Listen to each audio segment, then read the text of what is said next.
J'ai commencé le football à l'âge de 5 ans. Je suis présidente d'une association d'aide humanitaire, qui s'appelle Association sans frontières Daoudi Nisrine. On descendait d'un bus et des petits sont venus nous voir pour nous demander des bouteilles d'eau parce qu'on avait un pack. Du coup, on a distribué des bouteilles d'eau. Nous, on s'amuse réellement avec l'eau, alors que là-bas, c'est vraiment vital. Bonjour, Daoudi Nisrine pour NFCA Média. J'ai 27 ans, je joue au football à l'ASPT Talbi. J'ai commencé le football à l'âge de 5 ans, donc j'ai pu intégrer un club 100% masculin, on va dire, puisqu'il n'y avait pas de filles. Par la suite, j'ai intégré le TFC qui m'avait recruté, donc j'ai pu jouer à plusieurs niveaux au TFC. En D3, cette époque-ci, par la suite la D2, les U19. Par la suite, j'ai pu jouer dans plusieurs autres clubs, dont Muret. Donc en revenant au TFC, j'ai pu jouer en D2. J'ai fait plusieurs années pour ensuite rejoindre Montauban en D2 toujours pour l'année 2020-2021. J'ai fait le choix de rejoindre l'SPTT Albi. Concernant ma passion, elle est apparue par le biais de mes frères. J'ai pu jouer avec eux et leurs amis à l'extérieur. Nous faisions des matchs à l'intérieur de la maison. C'est comme ça qu'est venue ma passion du football.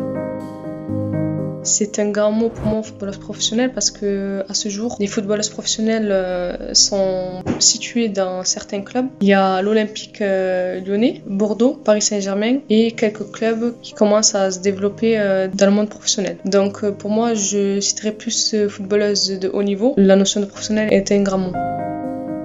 Très jeune, j'ai pu intégrer un collège à Alban, qui était un centre de formation pour les féminines. Donc c'était le premier centre de formation dans le Tarn. On m'a proposé d'intégrer un lycée aussi dans le même but, à Rive-Gauche. Donc j'ai pu partir là-bas et en même temps concilier le football et mes études.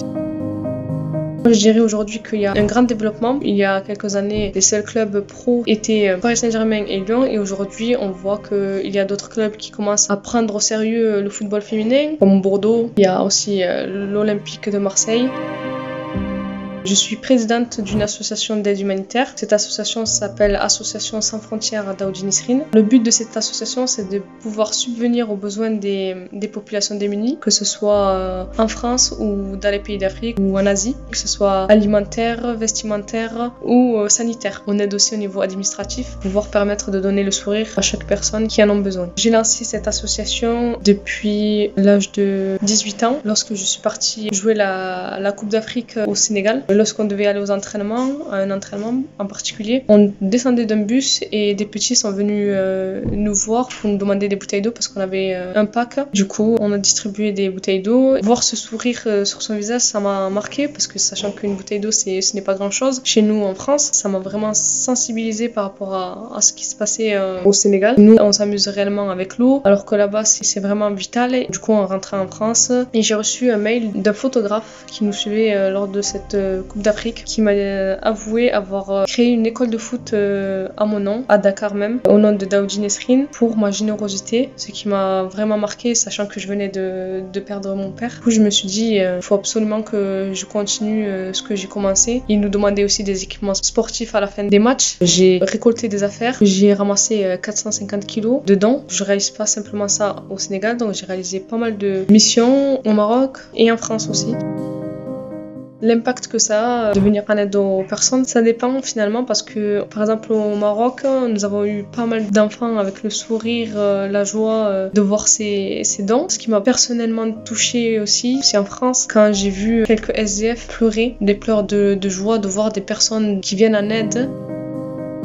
À ce jour, nous réussissons à financer cette association par le biais de donateurs privés et aussi nous avons l'aide de pas mal de sportifs de haut niveau. Nous avons la chance d'avoir l'aide de Karim Benzema, Adrien Regatin, il y a aussi le côté féminin, Amel Majri, Delphine Cascarino, Sarah Bouadji. On a pas mal de joueurs comme Anelka qui ont débuté par aider l'association au plus bas, c'est-à-dire qu'elle était réellement pas officielle. C'est vraiment un plaisir de voir qu'il y a pas mal de personnes et d'ailleurs que je ne connais pas aussi qui aident l'association et je tiens à les remercier du fond du cœur parce que c'est des personnes que je n'ai jamais rencontrées, que je n'ai jamais vues et qui participent au financement de l'association et du bonheur des enfants et des familles dans le besoin.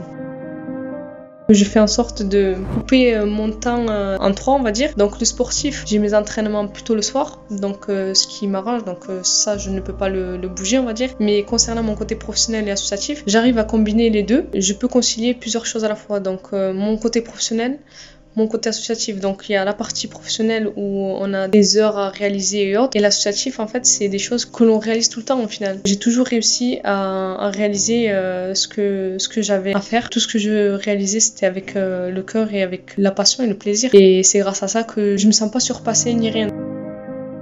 Le modèle, cette notion, c'est vraiment important parce que nous n'avons pas le droit à l'erreur. Le côté négatif en tant que femme sportive et modèle, c'est de pas pouvoir répondre à tous les messages. J'en profite pour m'excuser auprès de toutes les personnes qui ont pu m'écrire et dont je n'ai pas pu répondre. Je m'attendais jamais à avoir ce sentiment-là, de pouvoir être le modèle de personnes. C'est très touchant. Je m'attendais pas à ce que ça prenne autant d'ampleur, ce que j'ai pu réaliser tout le long de ma vie. J'ai pas mal de retours de parents qui m'envoient pas mal de messages et tout, et je vous en remercie.